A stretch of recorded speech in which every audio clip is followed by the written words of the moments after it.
C'est le maître d'œuvre au Théâtre du Vieux-Terrebonne tout l'été. Benoît, Tout l'été. Salut, content de vous revoir. Moi aussi, Benoît. Oui. Avec les années, là, nous, on va chaque année au Théâtre du Vieux-Terrebonne. C'est une excellente habitude à prendre. Oui, comme ben du monde. Mais aussi, oui, tant mieux. Comme les abonnés puis tous les autres, on peut pas manquer ça. C'est à 2 pas de Montréal, de toute façon. Oui. Et je trouve que la barre est haute à Terrebonne. Ah ben on oui. s'attend à... Oui. Ça, c'est Benoît, là, qui n'est pas capable de s'empêcher de gâter son public. Je me gâte. Oui, hein?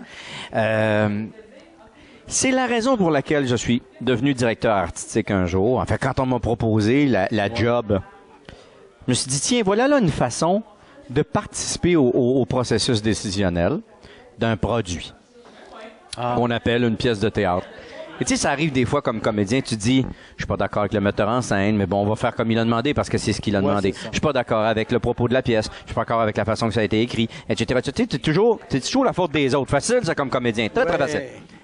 À un moment donné, je me suis dit, tiens, faudra bien que je me mouille, au lieu de chialer, pas parce que je suis un grand chialeux, mais au lieu de chialer, je me suis dit, faudra bien que je me mouille, puis ça sera bien de ma faute à moi. Ah non, je suis devenu directeur artistique, et ça sera bien de ma faute à moi. Mais moi, ce que je mets en scène, ce que je joue, ce que j'aime céduler et orchestrer et organiser à Terrebonne, c'est ce que moi j'ai envie de voir. Donc, ça a un côté égoïste. C'est-à-dire que moi, je me dis toujours, faut que le produit, faut que la pièce qui va être montée, ce soit quelque chose que moi j'ai envie de voir sur scène ou j'ai envie de jouer carrément. Je suis un acteur. Je suis pas un directeur artistique. Je suis même pas un metteur en scène. Oui, mais c'est un accident de parcours, ça. Cette année, là, tu fais la mise en scène. Oui, je fais la mise en scène. Je serai pas sur scène. Mais malheureusement, c'est un concours de circonstances que j'ai perdu. C'est que je devais normalement, il y avait du tournage de potentiel de prévu pour l'été. Alors tout de suite, très tôt dans le processus, j'ai dit à mes comparses, le Guérin, Martin Drainville, qui sont des partenaires avec moi au Théâtre du Vieux-Terrebonne, je leur ai dit, écoutez, je pourrais pas être sur scène cette année-là. Je pourrais peut-être assumer la mise en scène parce que c'est à l'été le tournage. Et puis finalement, ces projets-là sont tombés à l'eau. Qu'à cela ne tienne, ça va me donner des vacances, mais ça a fait en sorte que la décision était déjà prise, que j'allais faire la mise en scène sans jouer dedans. Et je suis un peu déçu de ça, je t'avoue. Parce que quelle pièce, mais surtout quelle distribution. Alors, je me garde d'avoir ce monde-là avec moi. Je me garde de monter les shows. Je veux que ce soit ni du théâtre d'été, ni du théâtre en été, pour ceux qui font des distinctions un peu snobinardes. C'est du théâtre. C'est du théâtre. Tout court. Point. Alors, il peut très bien s'apparenter à un théâtre en saison. Ça pourrait se jouer au Rideau Vert au mois de novembre. Absolument. D'ailleurs, ça a failli être le cas il y a 8 ans sur Ténor Recherché.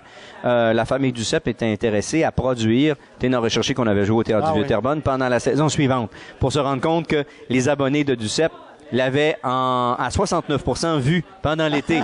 Alors forcément, ils sont intéressés à voir autre chose qui est tout à fait normal. Mais bref, ça veut donc dire qu'il y avait un intérêt de la part du dit théâtre institutionnel pour ce qu'on fait à Terrebonne. Fait que c'est pas du pétage de bretelles, c'est juste on a envie de faire ce genre de production-là, léchée, bien faite, de qualité, aussi. Coûteuse, ben oui, ça va avec. Il faut mettre le prix. Je suis un très mauvais producteur.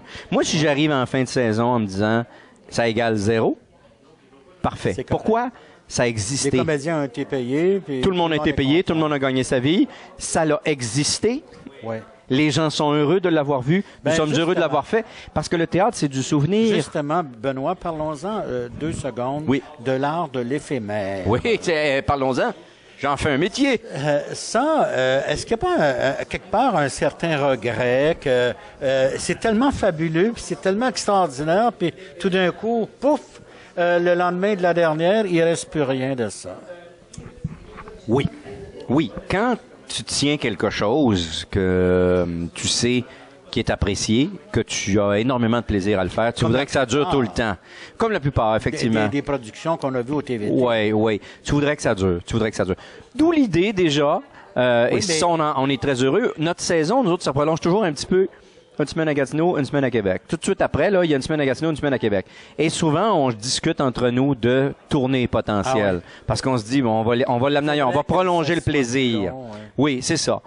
Mais c'est ainsi fait. On dirait que la saison se termine, c'est clair, c'est comme les outardes partent. À un moment donné, c'est fini. À un moment donné, à TQS, à l'époque, il y avait des shows de théâtre d'été qui étaient filmés et qui étaient produits, mis à l'écran. Pour quelle raison ça n'existe plus?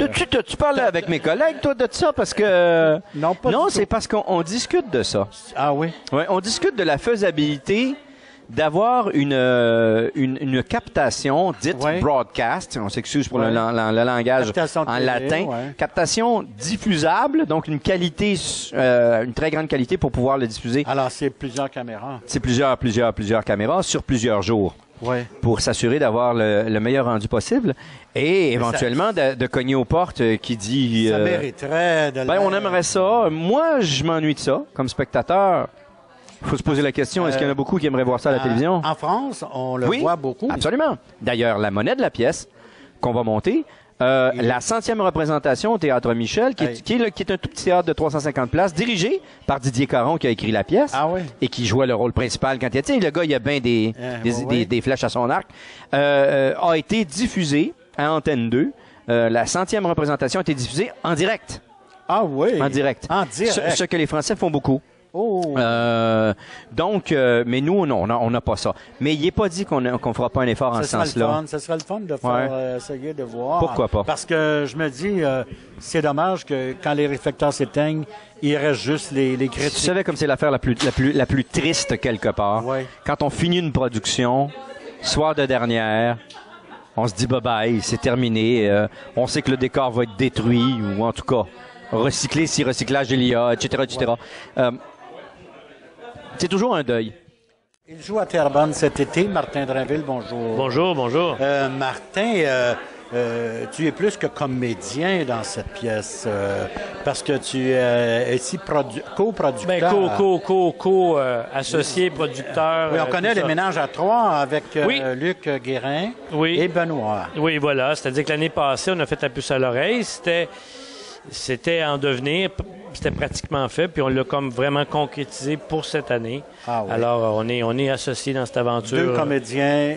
Trois sur les comédiens. trois. Oui, ben cet été, Benoît ne joue pas, il fait la mise en scène. Hein. Oui. Mais c'est ça. Alors, on se partage tout le boulot à trois. Et puis, Cette pièce, tu me disais avant l'entretien que vous l'aviez en réserve. Là. Oui. Elle était- On l'avait même avant la puce à l'oreille. Ouais. C'est juste que dans la pièce, il n'y avait pas vraiment 3 rôles pour les 3 gars. Puis on voulait que le premier été de l'association, les 3 gars se retrouvent sur scène. C'est pour ça que le choix s'est porté pour la première expérience avec la puce à l'oreille l'an dernier. Alors, on l'avait en banque. On connaissait notre été 2014 avant de connaître notre été 2013. Ce qui est toujours agréable parce que quand on a une pièce d'avance, Oui, ça on respire. enlève une épine du pied. Oui, parce que malgré tout le travail qui vient à concevoir, produire une pièce de théâtre, la partie la plus difficile, la plus stressante, la plus qui nous fait faire les plus grandes réflexions, c'est le choix, c'est de trouver la pièce. Ouais. C'est pas simple, on en lit, on regarde ce qui se fait ailleurs, mais à partir du moment qu'on a arrêté notre choix, qu'on assume notre choix, après ça on tombe dans... Parce que là, le fun commence. Là. Oui. Parce que vous avez des décors à Terrebonne qui demandent un travail considérable. Oui. Puis cette année, notre équipe l'équipe de concepteurs, c'est la même équipe que la puce. Ah c'est oui. des gens d'expérience. C'est des gens qui aiment travailler, qui sont zélés dans le bon sens du terme, qui ont le souci du travail bien fait. Puis à Terrebonne, on prend le pari d'offrir des shows de qualité. On veut pas comparer à personne. Tout le monde fait sa qualité, mais on lésine pas ses moyens. On lésine pas ses moyens parce que qu'est-ce que tu veux maintenant, les gens... Les gens comparent aussi. On est dans le même tal que Madonna, même si ça fait pas du théâtre. Les gens, quand ils sortent, ils sont habitués de se faire éblouir. C'est un ravissement. C'est ça. Alors, on essaie de le faire à notre mesure. Alors, quel est ce personnage que tu vas jouer? Il s'appelle Robert Lamontagne. Ouais. Robert est chef d'entreprise. Oh mon Dieu, c'est sur lui que repose la pièce, en fait. Un peu, parce que quand la pièce commence... C'est lui qui est dans la marde. C'est ça. Son entreprise est pratiquement en faillite et une pas pire faillite. Et parallèlement à ça, il y a une épouse qu'il adore, qu'il aime, mais qui est un petit peu fragile émotivement, psychologiquement. Ouais. Alors, il sait très bien que s'il fallait qu'elle sache à quel point leur situation économique est précaire... Elle dépenserait peut-être un peu moins. C'est pas tant ça qu'elle serait dévastée. Parce qu'il s'aime, lui. Ah, lui, il aime sa femme. Et s'il va lui mentir, c'est par amour pour elle. Oui, parce mais que Marie-Hélène me disait ça. c'est pas un menteur professionnel. J'aime beaucoup. Oui, puis c'est pas un menteur professionnel. Il fait ça pour la protéger. Non, il fait pas ça tous les jours, là, lui. Là. Lui, il ment comme le commun des mortels, mais quelque chose de bien soft, là. Il va peut-être dire à l'agent, je roulais 70, monsieur l'agent, alors qu'il roulait 80. Mais à part de ça, là, ça s'arrête un peu là. Et cette journée-là, alors qu'il l'avait vraiment pas prévu, il va devoir mentir justement pour préserver sa femme. Mais ça sera pas une petite journée de mensonge. Il va être obligé de faire mensonge par-dessus mensonge. Et comme c'est pas un mensonge un menteur professionnel, ben il va être obligé de mentir. Il va s'empêtrer dans ses menteries. Oui, mais c'est la fuite en avant. Il est obligé de vivre avec ce qu'il a semé. Plus ça va aller, plus les mensonges vont grossir. Oui, c'est ça. J'ai l'impression. Je connais pas la pièce. Ben c'est un peu ça qui va arriver. Ah oui, parce qu'il y a la belle-mère là-dedans aussi. Ben oui, parce que... Elle n'est pas facile. Elle, oui, puis elle est actionnaire de l'entreprise et elle veut se faire rembourser. Elle veut revoir ses parts. Elle tombe mal parce que lui, il n'y a plus une scène, il en doit. Il est pratiquement sur le bord d'être obligé de vendre sa maison. Fait que là, en plus, la belle-mère arrive. Comment gagner du temps? Alors que si la journée avait bien été, là, il attend une banquière, une agente de crédit qui serait arrivée. Et 3/4 d'heure après, gros max, il aurait eu son prêt. Il aurait pu essayer. Il aurait eu peut-être un an de plus pour essayer de remettre l'entreprise sur les rails. Puis il aurait pu respirer. Mais c'est pas elle qui arrive en premier, c'est le huissier et tous les autres qui vont suivre. Alors, ça ne sera pas une journée reposante. Il va se coucher fatigué. Bien, parlons et moi aussi. En terminant, oui, c'est assez... c'est assez physique. Oui, ça va me mettre en forme. Ah oui, ça va être quelque chose à jouer sûrement. Ouais. Mais parlons en terminant de l'équipe. C'est une équipe formidable. C'est fantastique. Les concepteurs, c'est la même équipe que l'an dernier que pour la puce. Alors peut-être que c'est des gens que les gens connaissent pas. Mais Jean Barr, Judy Junker, c'est des gens d'expérience qui... Jean Barr qui était ici tout à l'heure. Qui était ici. Qui travaille dans Sister Act avec Filiatro. Oui, bon, mais tu sais, ça veut tout dire. Oui. Puis Christian Thomas à la musique. Puis vraiment, non, on a une belle équipe. Professionnels. C'est des gens qui sont dans l'ombre, mais grâce à eux, ils nous mettent bien en lumière. Et pour ce qui est de l'équipe de comédiens, c'est quasiment... C'est une équipe rêvée, ça? C'est un club assez pacté. Vous allez chercher la crème, là. Écoute, là, quand on disait des fois à des collègues producteurs de théâtre qui disaient qui joue chez vous, qu'on leur disait, ben là. Vous allez toutes les chercher. Oui, on a vraiment une belle équipe. C'est du monde bon et c'est du bon monde. Et c'est important quand on fait de la comédie parce que la générosité dans le travail, c'est bien important et ça va avoir une plus-value sur la comédie qu'on est en train de faire parce qu'il va y avoir du bonheur sur scène puis il y a des chances que le bonheur rejaillisse un peu sur les gens dans la salle. On n'est jamais sûr de rien. Là. On sait pas, ça ne donne pas la garantie d'un succès, mais ça donne quand même quelques bons ingrédients pour faire un bon plat. C'est l'un des acteurs de la pièce La Monnaie de la pièce, justement, à Terrebonne. Luc Guérin, bonjour. Bonjour. Bon, en plus d'être un acteur, tu es aussi... tu fais partie du consortium avec Martin Drainville et Benoît Brière. Oui. Vous êtes producteur, en fait. On est producteur, oui. Co-producteur avec le TVT. Oui. C'est important. On a joint les productions Benoît Brière l'année dernière. Oui. Et il faut dire que Martin Drainville et moi avons produit plusieurs années. Et comme on est amis avec Benoît depuis longue date, Benoît nous a téléphoné pour faire une espèce de consortium. Et je trouve que c'est une excellente idée parce que de nos jours, nous, on est passionnés de théâtre d'été. On fait ce métier-là en été et on le défend depuis des années. Ils sont des camarades de longue date aussi. De longue date. Alors, et on se dit de nos jours, on n'est pas trop de trois pour s'occuper. D'ailleurs, on s'appelle les productions Ménage à trois. Ménage à trois, c'est bien choisi. On n'est pas trop de trois pour défendre, mais c'est important pour nous de garder l'activité théâtrale d'été bien vivante, parce que c'est pas facile de nos jours, mais on injecte les sous qu'il faut.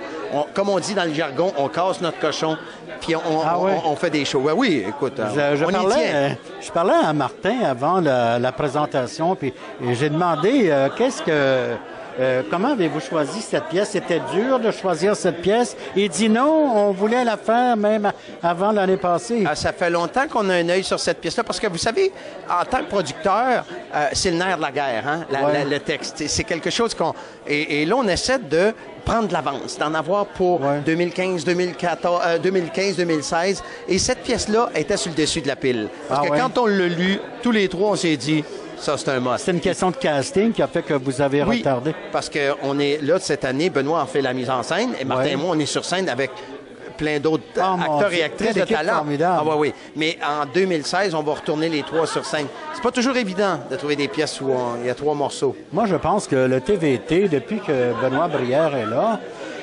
c'est le théâtre de tous les défis, en fait. Chaque année, le succès est assuré, mais c'est pas sans travail. Non, et et sans génie quelque part. Ben, c'est parce que chaque année, le standard est comme établi assez haut, donc il faut respecter ça. Et non, je pense que Benoît est un ami.